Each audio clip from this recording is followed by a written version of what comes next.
everyone, and welcome back to the AFL Out of East Netball Show from Studio B here at GameFace. I'm Greg Heinrich, and I'm joined by Mel Broadley today.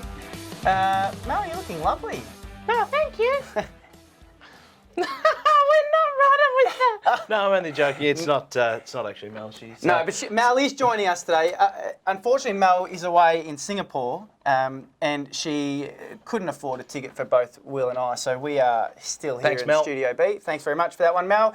We will cover you today, but you owe us big time. I am joined by Will Hunter, though, and most of you in the Southern Football Netball League will know Will and his face, but from the Outer East, he sits behind our camera normally, sets our screen list up, and we generally try and hang on him. So he's giving me typos are plenty. Yeah, typos are plenty. So he's giving me a job out today, and he's jumping on board. He knows plenty of stuff about the Outer East, so we're keen to get some thoughts on netball over the weekend and also the upcoming finals from him. But first of all, let's kick it off with Club Corner. So obviously, finals series started on the weekend for Div 2. Yep. And there's been a few queries over the last week. The first thing is all clubs by now will have been notified of all of their netball players and their eligibilities. So with the eligibility, you must have played 5 games within your grade to qualify as a player of that team. And we will cover that a little bit more in there's a great question coming up in Ask Greg. So all clubs will be notified, or have been notified, of their player eligibility. The other thing I wanted to touch on, and mainly came out of the weekend, was the setup of the courts. So with finals, it's very different to normal weekend netball. The player benches are separate to the spectator areas, and we've done that so that no spectators are allowed around the player benches or the score bench to make sure they're not disturbed and the scorers can focus on their job. But the other thing is, if you're not playing or you're not in that team, you're not getting any sort of treatment from the primary care, you actually can't be behind the player bench. Okay, so we are keeping it very separate. There's designated spectator areas to make sure the viewing is still good, but also to make sure that they're both kept separate on the day. I think that's a great idea, Greg. And I know for a fact the Southern Football Netball League did something a little bit similar yesterday with their grand final day as well, putting up a couple of little barriers here to have designated spectator areas for the fans. So great idea. Yeah, and it ensures good viewing, but also ensures that the players can focus on their job and the coaches aren't getting interrupted by people in and around the bench. And the scorers aren't missing important goals. Yep. Correct. Now let's go on to the milestones. A couple of really big ones. One I'm going to mention to start with is Kate Dowling from Narre Warren plays her 250th game this coming weekend. An amazing effort, and for a young girl, or a young lady I should say, she's been a premiership captain, she's been a premiership coach, she's been a best and fairest winner. You'll see the photos that are coming up here with her coach from last year, Michelle Machado. I think that was a 2018 grand final they won. There's another one popping up now of the team from last year. She's the glue of all teams that she's a part of, whether she's coaching or whether she's playing. Just because she's an amazing individual. She really is a great person. This last photo was actually when Jade and I were lucky enough to be around Narre Warren in this era, and all 4 senior teams happened to win the grand final this year, which is an amazing photo. But Kate played a fantastic role in that year, and obviously is part of that big squad still now going forward. So well done to you, Kate. Congratulations, and we wish you all the very best for this coming weekend. The other one was actually on the weekend just gone, and that's Sarah Jones from Pakenham, played her 100th game. A couple of photos of her up on the screen now. Congratulations, Sarah. Fantastic achievement, 100 games. If we had known last week, we would have done a shout out then, but we are making up for it today. No, well said, Greg, and well done to you ladies as well on your milestones. Now, round 17 over the weekend for Premier Division, Greg, the penultimate round of the Premier Division season, threw up some interesting results. Let's crack into them now. Healesville defeated Wandon 41-39. A fair bit of a boil over there. Oh, and when I saw that, often my netball plays a few tricks on you, and it won't list the final score until you actually click onto the round. So I saw the 41-39, not doubting Healesville getting up over Wandon, but wasn't sure. And sure enough, massive result for them getting their first win at the tail end of the season against a good quality opponent in Wandon. So Hayley Parrott, Emily Hay and Ali Bryan playing a big part in their win. Absolutely, and well done to the girls down there at Hillsville. It's been a bit of a difficult season for them, but good to sort of really get a stirring win late in the season, and hopefully they can finish off on a high. Woori Alec rolled Narry Warren 51-35. Upway, the ladder leaders there rolled Berwick as well, 41-38. Berwick really competitive. Yeah, look, Berwick, again, they've had a couple of really close games throughout the year, and I think if you switch those results from their close games from being losses to wins, they'd probably be a little bit closer to the top 5 and pushing towards that 5th position. So unlucky, but knowledge for next year. I think they'll be able to come back bigger and stronger next year. Gabby Bull, Amy Pickard and Jamie O'Hare, the best players in that one. Now, Alinda, they're looking like very, very good things for that minor premiership. They rolled Cranbourne as well, 52-33. The Stewart sisters, Ellie and Beck, outstanding. Ellie and... Did I put Beck in there? Yep. Oh, that's my fault. Ellie and Perry Stewart playing the big role there. They always do. Now who's bringing the typos to the show? I'm looking at my run sheet, and I was just going to let it slide then because I actually did write Perry on my sheet here, but I think you may have... So I was going to let you go on that one, but throwing me under the bus.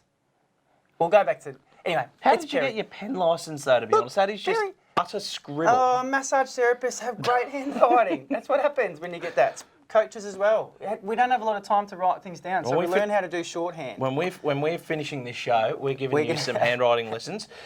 Nick behind the camera, get the crayons if you can, please. Yeah, we'll do that, and I'll enjoy using the crayons. But no, look, the Stewart sisters, they always play a key role. Ali is one of those players who can swing into defence or attack. It'll be interesting to see how she starts in the final series, knowing that Ash Hoddy, is now stopping for the end of this year due to being pregnant, obviously looking after her health. So Ali, whether she starts in the defensive end or in the attacking end, we'll wait and see. And then Beaconsfield obviously had the bye on the weekend. So let's have a look at the ladder for Premier Division. Alinda sitting well clear on top, Beaky in second.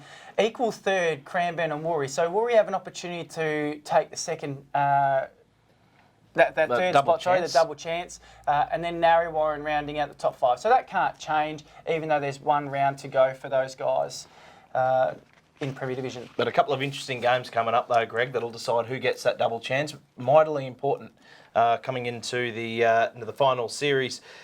Narry Warren taking on Berwick. Narry Warren, I think, safe in 5th position. Yeah. Berwick can't take that. Alinda, the imminent minor premiers, taking on Wandon. This is a key one. Woori Alec in 4th, playing Beaconsfield. 2nd place, Beaconsfield. Woori Alec, if they win that, they give themselves a chance for that 3rd spot. Currently held by Cranbourne, who are taking up Upway Tacoma, who are currently 6th. Cranbourne, obviously, they take the points there, and they'll probably keep that 3rd spot on percentage. Yeah, I think Cranbourne will do enough to keep their spot in 3rd. Woori will have to have a massive win across against Beaconsfield, which they might win, but whether they have a big enough win to then etch their percentage forward to get that 3rd spot, I just don't know whether they'll have the chance to do that. All right, let's move on. Ask Greg. Are you going to get Mel to ask it, or are you going to ask it? You know what? I'll take the lead on this one. Okay. You just relax there, Mel. Yeah, you take 5, Singapore, Mel. Just hang out there. Tell you what, I'm incredibly jealous. Yeah, me too. Anyway, now a question, you mentioned it off the top about the final series. Now, how does the eligibility work for players and substitutes? Yeah, okay, so we went through players before. You must have played 5 games within your team to be eligible for finals as a player of that team. That doesn't mean a player from the lower grade can come up and play or can't come up and play in a higher grade. So the example would be B grade team has 8 players or 7 players, sorry, and they need a fill-in. They can bring somebody who's qualified in C grade up as a substitute player to sit on the bench for B grade. Player can only take the court, though, under injury or illness. And if they do take the court, the player that they replace can't actually play the remainder of the game. So the substitutes that are there to help support teams in being able to field, or have a bench and have opportunity and options there. but it is also designed that clubs can't manipulate that and take advantage of switching players on and off that may be in substitute roles. That doesn't, of course, cover the juniors. So there's no restriction under the juniors playing in the seniors. They can be eligible as a player of that team without being a substitute if they've played enough games in their junior division. Will we get a few more questions on that? Do you think leading through the finals or? Yeah, I think so. Last week we released the reports for all the Division 2 games, or Division 2 clubs, sorry, for their finals eligibility, and we had a flurry of emails just confirming players' eligibilities because the bylaws potentially were a little bit different to the year before, and clubs had overlooked that area of the bylaws. So I'm sure leading into this weekend and then the following weekend for Premier Division, we'll probably get a few more queries just to confirm players are eligible for their divisions. Don't mind that. Better to be safe than sorry, and asking the question of the league rather than making your own assumptions and getting it wrong, because that's how you can get into a little bit of strife. Oh, yeah, exactly. And, we'd prefer to have those conversations with clubs. It helps us build relationships with them, but also it ensures that they don't play a player who's not eligible and then lose that final by default because they've played the wrong player. Has that ever happened in your time there? Well, this is my first year with them in this role. So from my knowledge, no. But again, it's sport, so it can happen at any stage if you take your foot off the pedal. All right, let's have a look at the Division 1 results from the weekend. And an absolute cracker on the weekend. Pakenham defeating the top of the ladder in Rock, 34-28. Their youngsters, Katie Cook, Kira Essler and Abby Tognazzini, playing a huge role, and they have all year. And I can guarantee you, Karen Meredith, the coach of Pakenham, will be loving that win so late in the year because it just gives those young girls the confidence to go into finals, knowing that they can knock off the top of the ladder. Who knows what could happen from here. The other results being Mount Ev defeated Emerald in a pretty stock of the run win. Warburton defeated Doveton by 10, and then Monbulk defeated Belgrave convincingly there, and Steph Popolou, Paige Whitworth and Tiana Mantzarella playing a good role for the Monbulk girls. Just having a quick look at the final ladder for Division 1, and despite the loss, Rock finish on top, 56 points. Mount Evelyn second on 52, and Monbulk take that third spot, the double chance as well. Yeah. Just by percentage ahead of Pakenham there, and Warby Millgrove rounding out the top 5. Yeah, and I think when we looked at this last week, there was the potential that Warburton. There was the potential that Warburton could have finished on equal points with Pakenham and Monbulk if they both had a loss on the weekend. Yep. The fact that they both had a win means that they stay on equal points, and it just comes down to percentage for them. And look, Monbulk doing enough to get that third spot. So finals obviously kick off this week, Greg, for Division 1. Yes. Run us through some of the games on a Sunday. Yeah, and these are all on Sunday, and they're all at Beaconsfield. There will be 2 courts running at Beaconsfield for the Division 1 finals. If you look at the screen, it's a traditional fixture this week. With Division 2, you'll see in a minute, and also from last week, there are a couple of grades that have switched time slots to allow clubs to be able to travel from one venue to the other. But these are all at the same venue, so it makes it easier. We can run from 13 and under white all the way through to the A grade game at the end of the day. Obviously, Pakenham in A grade, Pakenham versus Warburton Millgrove is the elimination final at 3:20. That's the only other thing that you'll see change in the schedule is the time between the games, and that's so that we allow for any draws. In the event of a draw, the A grade and B grade game have 2 7-minute halves, whereas the other divisions have 2 10-minute halves. So there needs to be enough time in between to enable that sort of thing to happen if it does. If it doesn't, then it gives clubs opportunity to warm up on the court as they would normally. Yep, for sure. And obviously, having just rolled the minor premiers in Rock, Pakenham would go into this game against Warby Millgrove with a fair bit of confidence, you'd think. Yeah, and Star favourites maybe? Oh, definitely. They're sitting above them on the ladder. Warburton is sitting 5th. I think they've gone 1-1 throughout the season. So really, it'll be a good match. But I think Pakenham should go in as the favourites. And on court 2, what have we got? Yep. So we'll just get Nick to flick the screen for us. I think he fell asleep back there behind the camera. Snoozing behind the camera. Same deal. we have the traditional fixture all the way through. In the A grade though, Mount Ev versus Monbulk. That's a qualifying final. So I think both teams will definitely want to make sure that they get a win in this one. Either team can win here. I think they've had some really tight hit-outs throughout the year, and Monbulk will be keen to roll Mount Evelyn. Mount Evelyn obviously will be keen to get the solid win to move through to the following week of finals. Absolutely, and interestingly, great to see Mount Evelyn have all 4 senior sides in qualifying in the finals, I should say. Yeah. So just shows that the depth down there is pretty good. Yeah, it does. And there's a few clubs that are in the similar sort of position. Yarra Glen are in that position in Division 2. And then looking at Rock, when I was going through this morning, they've only got one team that hasn't made the finals. Now, you actually can't see many Rocks on that screen, and that's purely because the majority of them finished top of the ladder. So in the in the Division 1, Rock have had an outstanding year right across the board, led by Sharon Hook, and doing a fantastic job out there. All right, so I was out there on the weekend at Yarra Junction, and there was some pretty fiery netball through all the divisions. We almost had a draw in one of the earlier grades, but then the A grade game was hit out between Yarra Junction and Yarra Glen, and we knew Yarra Junction were coming in off a big win the week before against Alex to make the finals, but it wasn't going to be easy from the outset. Yep. Absolutely, and I've heard a few whispers around the Junction goal attack. A little bit of an injury. How did that sort of play out? Oh, look, Finny played her 100th game last week, went into this week. She rolled her ankle at training on Thursday at the very beginning. A suspected bone fracture and then possible ligament tear that weren't too sure, but she was in a boot Friday, and then she rocked up in a boot on Saturday. When I spoke to her, she was getting it strapped, went out on court, and from the side watching, she actually looked like she was moving okay with it taped up. The game started, and within the first centre pass, she dislocated her knee in the goal circle. No. So, it was heartbreaking to watch, knowing that she was willing to go above and beyond and push through the rolled ankle and potential serious damage there.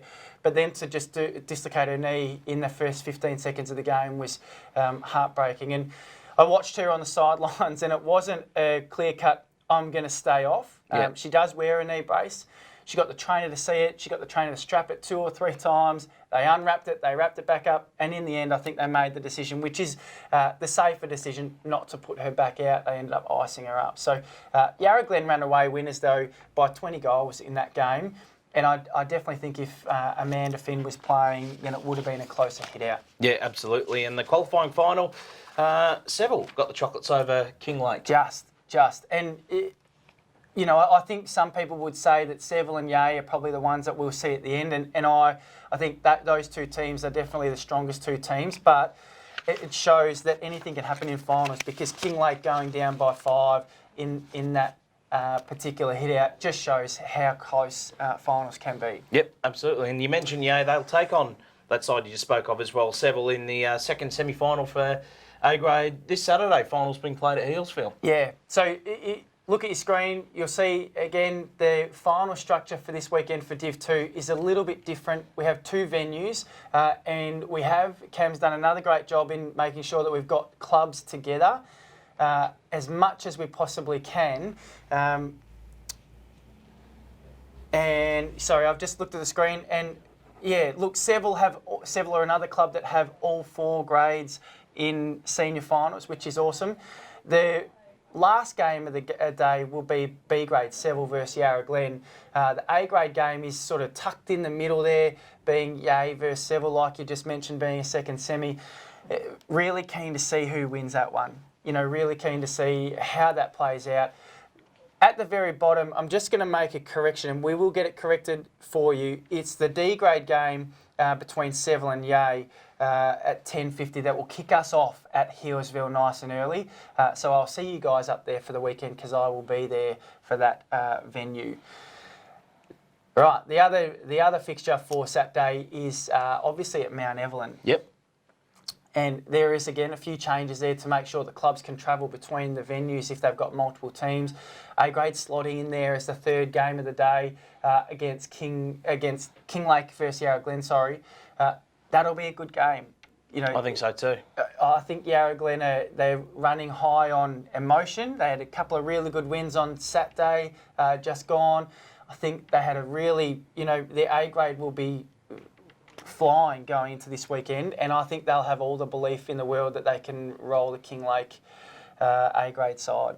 It'll be a close game either way, so looking forward to seeing how those games pan out on the weekend. Yeah, it will be, and I think just in closing, good luck to all the clubs that are hitting it out for finals, whether it be the weekend just gone or the weekends coming. Make sure players, live in the moment, enjoy it. Obviously, there will be nerves there, but live in the moment, play the game as it is. It's the same rules, it's the same time. Give it your all, and I'm sure the results will take care of themselves. So thanks very much, Will, for joining me today. Mate, my absolute pleasure. Yeah, it's been great having you on the show, and I am sure Mel will have to earn her spot back on the table now that you've done such a great job. Do you have to come back through the twos? Or? Yeah, come back through the reserve show, yeah. But until next time, get your game face on. Get your game face on. Get your game face on.